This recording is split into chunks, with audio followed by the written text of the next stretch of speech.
What is going on? I want to welcome you from Half Court for today, Monday, November 7th, 2022. I'm your host, Sean Murphy, alongside my guy, Jeff. Hi, Frady. Jeff, I normally like to start the week a little bit more positive. However, it's time we talk about Killian Hayes. Yeah, we got to. Yeah. We were just going through some things together before this video started, and we want to preface this with, I don't think we're necessarily saying like that, like Killian's career is definitively over or anything like that. But Jeff, through 10 games, not only is Killian Hayes not played well, he's regressing at an alarming rate, and something has to change with his place in the rotation. And there might need to be a conversation of him going to the G League for a little bit. What have been your thoughts on Killian, and what do you think about that next step for him? What are you thinking, there initially? I mean, it's sad we got to this point. Obviously, a lot of people, including us, I mean, we had expectations for Killian, some higher than others. I mean, for us, it was like, listen, if you could at least be a contributor offensively, that doesn't mean taking 10, 15 shots, but if you can play off ball like he's been tested so far this season, because we see all the other things he provides, like no one could question that. But at some point, you got to be able to score at an NBA level, and that was the thing we all kind of assumed was going to happen this year. Him being more aggressive, we saw it in preseason. Oh, the mindset he's in, it's a great mindset. And then you saw him kind of fade out, towards the end of preseason, and now you see it through the season. It seems like his confidence is completely shattered. I don't know why, but that's why the G League conversation comes into play, because he needs to get that back somehow. I mean, there's especially in a year where his fate with Detroit will be decided, and I think that's why Pistons fans are getting so frustrated, is because you'd much rather have Killian out there than Corey Joseph, but at the same time, it's like the guy's a liability. Like at this point, Killian is a liability, whether people want to say it or not. I mean, that's just a reality. And I think people right now, especially Pistons fans, are looking at the situation like, man, I'm frustrated, me being Pistons fans, with my expectations, because people talked about him being a 6th or 7th man, and now you're just really frustrated. Some people like me and you didn't really expect much offensively, so we're not as shocked, but we didn't expect this, Sean. Like, Yeah. This isn't right. How bad he's been so far this season. I know it's only 10 games, and you got to give him a little more time. What we've seen is abysmal, and it's worth the conversation. Well, and Jeff, the problem is that you said that everything else can't be questioned. That's not even true anymore. The problem is he's getting so bad on the offensive end that it's leaking into the other side of the basketball. He's not a good defender anymore. He's getting a lot of unnecessary fouls. He's getting guys to the free throw line. He's not causing turnovers. That aggression that we at least saw from Killian and that confidence on the defensive end, it isn't there. And even in his playmaking as well, he's just not able to get guys, great looks or open shots. Some of that you could say is that second unit being a struggle, but it's not like he's not playing minutes with the starters either. And so the thing about it is, if you just look, let's start with a shot chart this season, because I think, just to really put it into perspective, not let emotion get into it, not just look at a box sheet. This is what Killian Hayes' shot chart through 10 games looks like. The filled in ones are makes. Do you see a whole lot of filled in ones, Jeff? Yeah, it's not even about spacing the floor anymore, Sean. He's struggling around the basket. I mean, it's horrendous. Yeah, when you look, and that's the thing, is that not only does this make him a bad finisher at the rim, I would wager this makes him the worst at the rim in the entire NBA.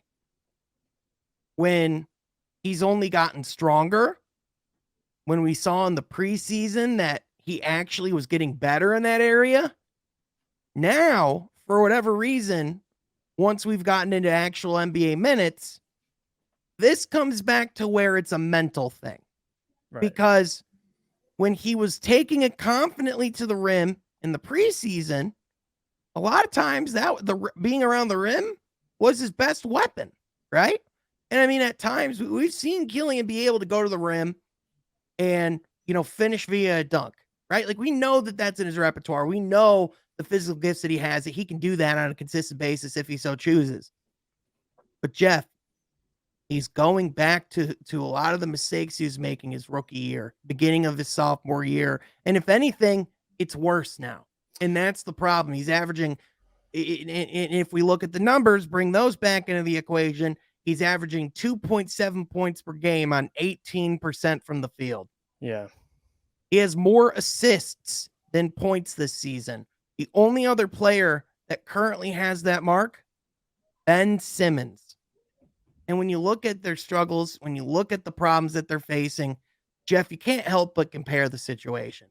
No, and both guys have physical attributes, Killian being 6'5", Ben Simmons being 6'10", where you question, you're like, dude, you have the size and assuming the strength too. Like Killian, it's not finishing on the basket for Killian. It's not like the guy's 5'11", 6 foot, and he's getting outmanned. Like it's something, and that's why I always go back to it being mentally, because Ben Simmons, I think, is a similar situation with how he's approaching. Because we know Ben Simmons can be better, but the reality is he's not. And I think with Killian struggling from 3-2, 3 for 18 on the season so far, which again, you pulled up the shot chart. It's sad when all 3 of those makes from 3. I remember, like visually, we remember watching those Pistons games, watching him knock down those shots. It's not a good thing. And a lot of those opportunities, probably about 80-90%, are all catch and shoot, playing off ball, getting wide open opportunities, and not knocking it down. And again, this is a summer he spent with John Beilein out there, spent in Florida too, working on his shot, and it's completely changed. Not completely, but slightly changed. And it isn't a good situation being such a big year for him, now having to adjust to that new three-point shot or new shot in general. But it's not even about the shot, Sean. He's struggling around the basket as well. And that's the point you're bringing up. And at this point, it's concerning, but at some point, you just got to cut ties. And if he doesn't fix this by the end of the season, that decision will be made already for Pistons fans. It really will. Well, and even Dwayne Casey's talked about the fact that you can see that his bad plays affecting him. You can see when the shot isn't falling, that you can see that he visibly is putting weight on his shoulders. And the thing about it is, even Coach Casey and the staff stress that this is time for development. Like, if anything, this should be time stress free. Even though that there is pressure, because at the end of the day, inherently, when you're working in a business where new players are drafted every year to come into the league to potentially take people's jobs, right, you're always going to be, having some form of pressure. However, he just got an extension. Like, this is supposed to be like the season where, that you have next year still, that like the team committed to you. And the difference is between Ben Simmons and Killian Hayes is that Ben Simmons has generational wealth. Ben Simmons has 3 to 4 more years left on that contract. So he has time to recoup a lot of the mishaps that he's having on the court. Right. And he also has the luxury of saying that he hasn't played in a year and a half. For Killian, he was putting in a lot of work this summer. We've seen just like a month and a half ago that he can play good basketball. Mm-hmm. And obviously, there were signs of concern in his one game in the summer league. We don't want to overreact on that because it's just summer league. But it always, this is just the continuation of what we've seen the last couple of years of the moment that you expect or hope to see Killian turn that corner. It's just not happening. And again, this isn't to be, overly critical. This isn't to, slam Killian, because the first thing is, the first things first is I hope his mental is okay. I hope that, that psychologically he's handling all of this all right. And I think that's the first step, is making sure that he's getting counseling or speaking with a therapist or a sports psychologist, right? But like, Jeff, I also think that what the Pistons do next here with Killian, how they decide to go about how to handle this situation, it could make or break Killian Hayes' confidence for the rest of his career. No, it really could. That's why, and I want to go back to what you said earlier about Ben Simmons. At least Ben Simmons, another difference is, at least Ben Simmons, you've seen him play at an all-star level. Like, he's made 3 all-star teams. So whether you want to talk about him or not, about being in the big moment, when he shies away from that big moment, that's fine. But he's been a finalist for Defensive Player of the Year. Exactly. He's been Killian, All-NBA because of his playmaking and because of his defense. Whereas Killian, all he's shown is flashes on that end. As good as he's looked at times, he didn't turn the corner on that end this season. If anything, he's regressed and has gotten worse on that end. Yeah, and his 3-point shot too. Like he's never been a good 3-point shooter. So the fact that we should be shocked. I mean, 3 for 18 is bad. Don't get me wrong. He's better than that. But it's at Is this he? point, it's show me something. Show me something. No, Jeff. Is Show he? me Is he? something. No, but Jeff, is he better than that? Because If you're playing point guard in the NBA and you're 3 for 18 and that's how good he is and that's how good he's going to be for 82 games, he should not be.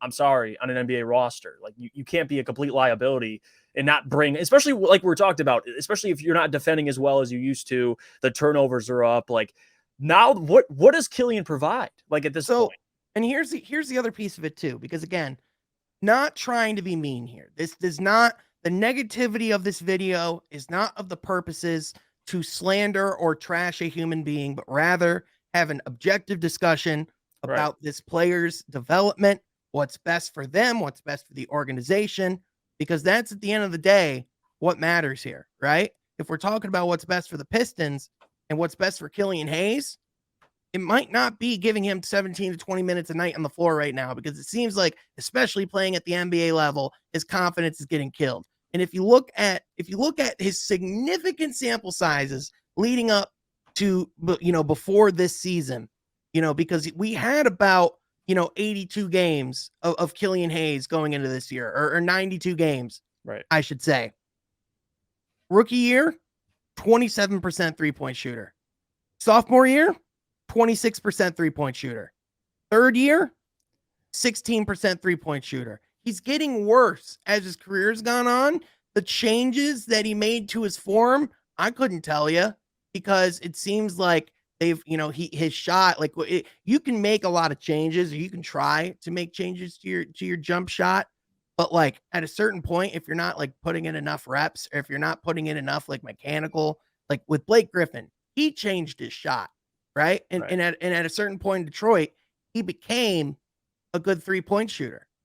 But I think back to like, it's like when Tim Tebow was trying to change his throwing motion, right? When he was coming into the NFL, it was like, you can try to change it, like whatever you want. But if you're not starting from a good basis, when it's inherently broken to begin with, whatever you're manufacturing or working on is probably going to end up still having that remnants of what's broken, especially if it's not like a significant period of time. So to me, it's just, I know that Killian, I know that they put in a lot of work on the jump shot, making that better. And, I'm sure there's a lot of things that, mechanically that they worked on with that jump shot. But again, if you can't get over the mental hurdle or what's coming in inside, it doesn't matter what you do. And it's got to translate too. Like you can be in a practice gym or be at practice and his form looks A1. He's hitting most of his 3-point shots. He looks clean. The form looks right. And then you get into a game and it's like he's going back to, or at least he's not remembering the steps he took in practice to get to the point he was at. Like, for example, you brought up Tim Tebow. Tim Tebow coming to the NFL, yeah, you could work on your throwing motion and you could be in practice throwing dimes, but once the lights turn on and it's game time, what does it look like? And does it translate? And for Killian, we saw videos in the offseason, courtesy to Mike Curtis and James Edwards, and even our guy Kool-Aid being out there and watching those guys at practice. And you see Killian, there's a video of Killian hitting like 10 3-point shots in a row, form looked great. But then when the lights turn on, and that's why for me personally, it goes back to mental. But again, that's not an excuse. Like if you can't get it, if you can't put it together, you can't put it together. You're not going to have a future with this team. But that's kind of what it is too for Killian. It's like, yeah, the shot looks good in practice. You might have success, but when those lights turn on, what does he look like? And so far, he struggled. Yeah, and the reality of it is that that's part of the struggle of the young player, and that's the difference of the guys who overcome and rise to that adversity, and the guys who are out of the league. And so I think with that, Jeff, next steps. What do the Pistons need to do? What do we do from here? Because I think obviously, over the next couple seasons, I would say that next year, I would say confidently we're going to be better at backup point guard than we are right now. Right. Mm-hmm. I would say that. However, do you think, especially, 2-8 start, like difficult, you have your Western Conference road trip coming up, do you think it would be beneficial for Troy Weaver to make a move and go get someone that can at least, help hold things down now, maybe help level out things in the season, help the team get better overall? Or do you think it might benefit the Pistons to continue to let Killian try to see if he can play out of this slump, give it another 10, 15 games and Right. reassess from there. What are your thoughts? Because Well, again, this is a tricky situation, and the way you go about it can make or break Killian Hayes' confidence.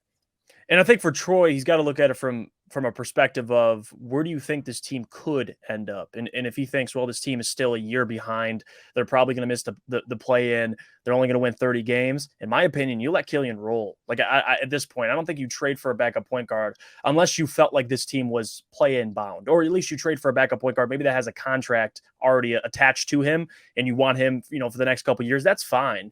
But if you're just trading for a guy for 1 year, whatever it is, I just think it's pointless. For Killian, you let him roll out, you give him more of a sample size. And if you're halfway through or 75% of the season in and he's still playing this bad, then I think you got to make a decision whether you bench him and just play Corey Joseph the way out, or you let him play out and finish the season and you already have your decision made for you. So I'm not a guy who believes in sending him to the G League. Personally, the season to me is pretty much, I wouldn't say a wash, but the play-in isn't on my mind. It's about player development and guys getting better. That's what I'm looking at. And if it means Killian playing at an NBA level for the entire season and getting more reps, that's fine with me. I don't think sending him to the G League and gaining this false confidence, or I don't. There could be a chance he struggles too in the G League, but let's just say he plays well. In my opinion, it's false confidence because he has to come up to the NBA level and play Steph Curry and play these guys just like he did before. But if I were to push back, though, what it does do, there's like the argument that it could build false confidence, but what I would also say is that it gives them the opportunity to play more minutes and the opportunity to workshop on things against a lesser level of talent, a lesser level of eyes, a lesser level of pressure, Right. and also still be in a situation now, because whereas back in the day, if Stan Van Gundy were to say, put someone in the G League, you're sending them to Grand Rapids, you're shipping them across the state. Whereas if you send Killian Hayes to the G League now, he's still in the same building every day. He's still around the same coaches. He's going to be actively, still part of, I would imagine he would still, participate in practices with both the Crews and the Pistons. So like, I think it could potentially be a workshop of seeing what that G League system can do for this team as far as their player development goes. Say, maybe it's an opportunity to, for Killian to run the offense through him and to gain some confidence back on that end. Because even if it's false confidence, and he comes back into the league, he's still not this amazing offensive player. At the very least, when he would come back, you would think if it works the way and that it's intended to, that he would come back with some form of confidence. Whereas if you just keep having him go out there, play against the best in the world, be afraid of the shining lights, especially, coming up on the Western Conference road trip. You're going to be going to the Chase Center. You're going to be going to the crypto.com arena. You're going to be going to, some of the, biggest facilities and, brightest lights that we have in this association. Is Killian prepared for that? Right. And that's the tricky thing. And for me too, it's tough because I've got a lot of respect for Killian Hayes and what he's possibly going through. I don't want to make judgments right now, but a lot of respect when we talk about it. You got to get your mental health right. But at the same time, that comes first. At the end of the day, like we just want Killian, like first and foremost, like when we talk about we got when we're talking about figuring out what's best for Killian Hayes, it's not just for what's best for him as a player and for his development. It's what's best for his overall well-being and health. Because we don't want to come in and add to the storm of Killian sucks, Killian's terrible. Because that's not what this is. At the end of the day, we just want to see him succeed. We want to see the Pistons succeed. And even if Troy, the Pistons ultimately make a move, I don't think this is the end of Killian in the NBA. I think he could earn opportunities to go play in places like, say, Utah. I think a place that would be incredible for his overall growth and confidence, if he can manage going to San Antonio, I feel like that would be a godsend for him. I feel like Miami is another place where he could potentially go and revitalize his career. If he could end up in one of these winning organizations, if a team could recognize his talent level and just let him work with some of the best coaches that we have. Because you can work with great coaches like Dwayne Casey. He's one of the best player development coaches that we have. But at a certain point, if you're just still not developing and you're sputtering out, maybe at a certain point you just need a new scenery. You just need a new place. You just need to start fresh. Right. And you in the tie in both the places you named with San Antonio and Miami are cultures. Like they have all cultures implemented already. And to the point I was going to make earlier about Killian Hayes, this is what kind of frustrates me in a way. And for Killian, as much as I do agree with you about, throwing him out basically to dry, hanging him out to dry if you keep playing him and he keeps struggling, at the same time, it's like you're playing on a team where guys are younger than you or the same age as you, and they're still stepping up to those big moments. Like at the same time, again, this is just me talking, but it's And that's where hard that for me mental hurdle comes in. again, that exactly, because And it's that hard and that for me to make an argument for Killian or cater to Killian when I look at Jaden Ivey, Cade, Sadiq, Isaiah Livers, all these guys, Jalen Duren, who's the youngest player in the NBA, like these guys can just click and turn it on. Like it's hard for me to cater, but if it's best for him, it's best for him. And the reality of it is too, Jeff, because I know a lot of times we look at guys at age and we judge their maturity based on like that. It's like, well, he's this age, like he's going to be one of the leaders on this team. But I think we have to look at not only the maturity of the player, but we have to look at the maturity of their game as well, Sure. right? Like part of why Jalen Duren was able to come in as as the youngest prospect in the league and succeed is because he has a mature game for an 18-year-old. He has a mature game on the defensive end. Like Cade Cunningham, what makes him special is that he operates on the offensive end like a 26-year-old. Like he looks like DeMar DeRozan at 30 in the mid-range. Like as James Edwards is pointing out, like a lot of people would like he has that type of cool, like Giannis is like, yeah, you can't slow him down. Or like you can't speed him up. Like he's gonna go at his pace. He's gonna run the offense how he wants to, right? But Killian, we knew coming in that he was going to be a project and that he might not have the most mature game coming in. But the problem is he might be growing like physically, he might be, growing as a person. He might have learned lessons and things like that. But at least, it's when you talk about translating, like he's not growing as a player right now. And, I think at the end of the day, when you talk about like to your point, what it's like, he's one of the older guys on the team right now. Like he, in theory, he was going to have responsibility to be a leader on this team going into this season. Maybe Killian needs to go into a situation where he just is the 13th or 14th guy, where he goes in and he doesn't have those expectations and he can just be in the background because maybe, and this is part of like, the reality of, whether or not he was the right pick. Maybe he was just never meant to be in that position to begin with. Right. He was drafted in the middle of a COVID draft. Honestly, this could just be an honest miss. There's nothing wrong with that too. Again, not saying, for Killian so far, for him not to be what people thought he was coming in when he was drafted and what he could be your franchise point guard, that's okay. It doesn't mean Killian can't be a contributor, but he has to show us that. And again, we're just talking about what we see. Doesn't mean he can't turn it around later in the season, but right now, he could come out literally tonight, like when this video comes out, they're playing Oklahoma City. He could come out and get 40 because it's OKC, right? And then this video immediately is irrelevant. But, like, again, when you see someone heading in this trajectory, they don't just come out of it right away. And they don't just suddenly figure it out.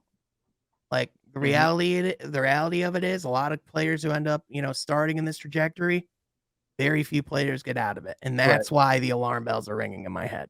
And at least we have 72 more games. So we'll have plenty of evidence to support. Pistons have 72 more games. Question is, does Killian? That's the question. There. Yeah, that's a good one. Yeah, but what do you think of Killian Hayes and his performance so far? Let us know in the comments section down below. What do you think would be best for him next steps? Would you go see him in the Motor City Cruise and see, and potentially, see what that would look like? Let us know in the comment section down below. But also be sure that you're clicking subscribe and joining the conversation because this is From Half Court, where we cover all things Detroit Pistons, but also all things NBA. We want to thank you so much for tuning in. Be sure you follow my guy, Jeff, on Twitter at JeffIafredi. But also, if you're feeling oh so generous, be sure to follow your guy at Sean Half Court. But with that, folks, we want to thank you so much for tuning in. We will catch you guys next time from Half Court. Be sure you subscribe.